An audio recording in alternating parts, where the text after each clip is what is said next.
For those who crave the chill of the unknown, welcome home. This is Blood-Curdling Nightmares, your portal to horror. Don't forget to like, subscribe, and summon more nightmares by ringing the bell. Today we're going to share with you a voice recording. This recording is shared by our another respected listener, Maya. Lots of thanks, Maya, for sharing this terrific experience. Dear listener, if you have your own horrific or terrific real-life experience, then you can share it with us via YouTube email. We surely appreciate your participation in our channel.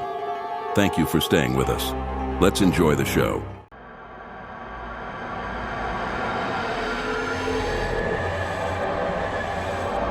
Hi, I am Maya. Today I will share with you the most horrific paranormal experience of my life.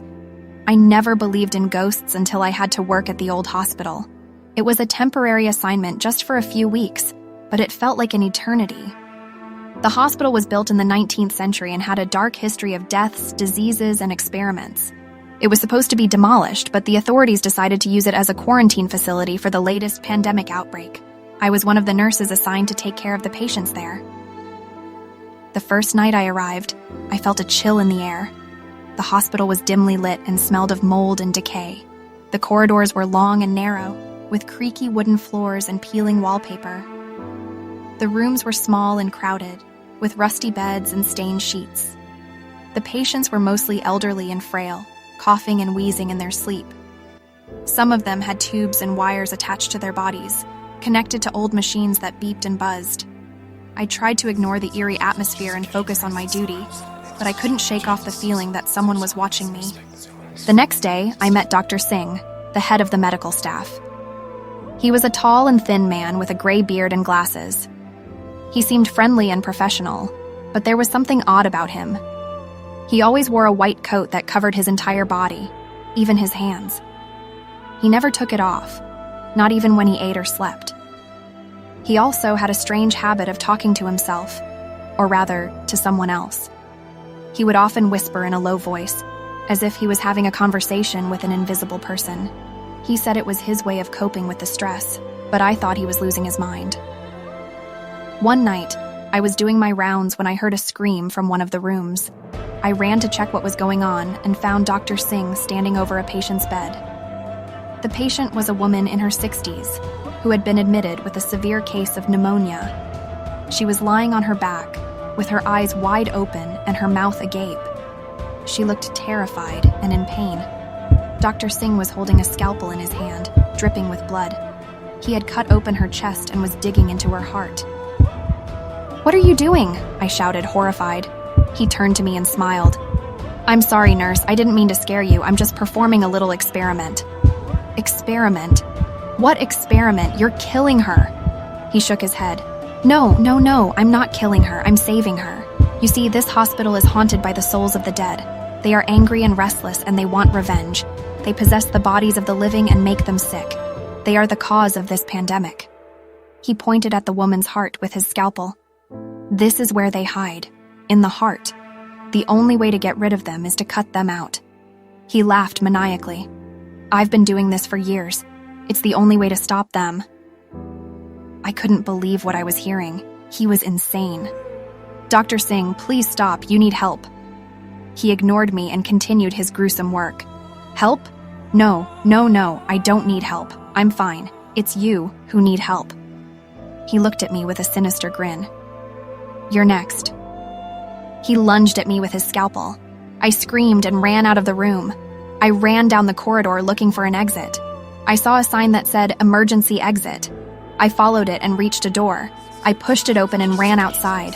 I breathed a sigh of relief. I had escaped. I looked around and saw a parking lot. There were some cars parked there. I spotted mine. I ran towards it. I reached it and opened the door. I got in and locked it. I started the engine and drove away.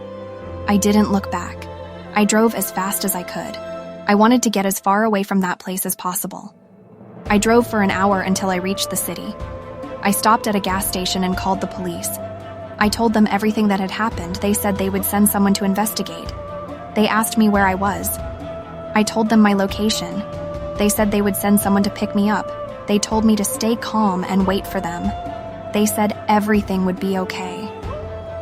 They hung up. I waited for them in my car. I tried to calm myself down. It was over. It was over. Or so I thought. As I waited for the police, I noticed something strange in my rearview mirror. It was Dr. Singh. He was sitting in the back seat of my car. He was wearing his white coat and holding his scalpel. He smiled at me and said, "Hello, nurse. Did you miss me?" I screamed. After seeing him, I just lost my senses. I discovered myself with some police officers. I explained the whole situation to the police officers, which can I remember. A young police officer says that when they opened the car door, Dr. Singh was nowhere to be found. They searched the area around the hospital, but there was no sign of him. They questioned me about the events that had transpired, and again I told them everything. They were skeptical about my story, suggesting that the stress of working in such a grim environment might have caused me to hallucinate.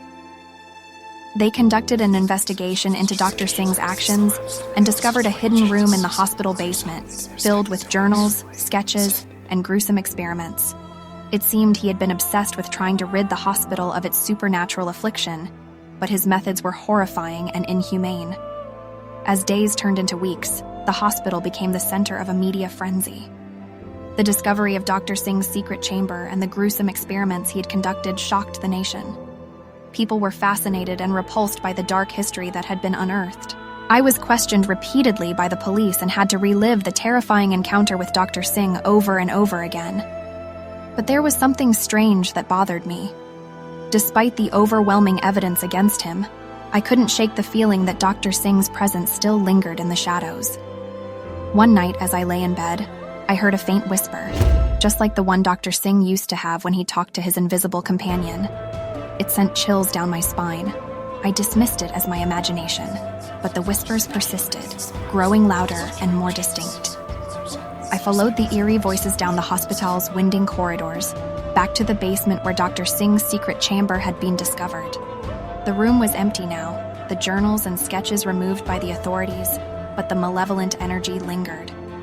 The whispers seemed to coalesce into a single voice, a voice that was both haunting and sorrowful. "Nurse," it murmured, "you must help me."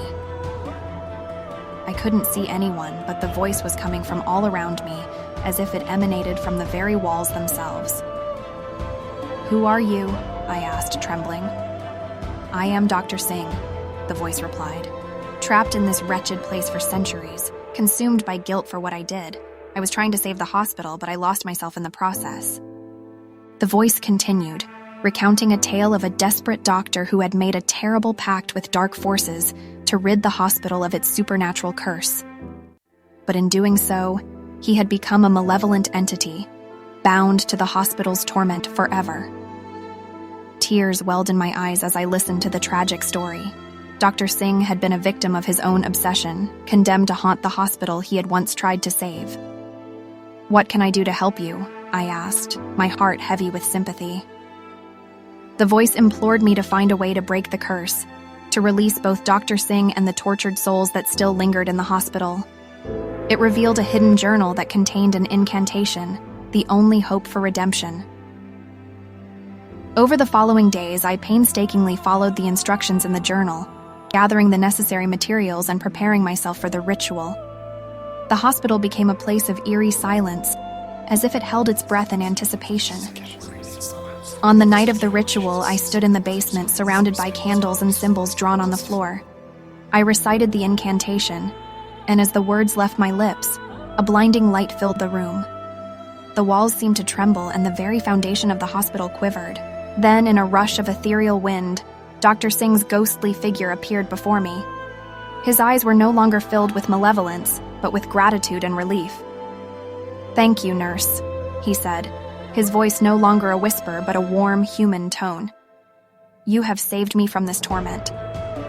With that, Dr. Singh and the restless spirits of the hospital were finally released from their suffering. The old hospital, once a place of darkness and despair, seemed to breathe a sigh of relief, and a sense of peace settled over it. The police investigation concluded, and the hospital was permanently closed. I left that place behind, forever changed by my encounter with the supernatural. The horror of Dr. Singh's actions would always haunt my memories. but I had also played a part in bringing closure to a chapter of darkness that had lingered for far too long.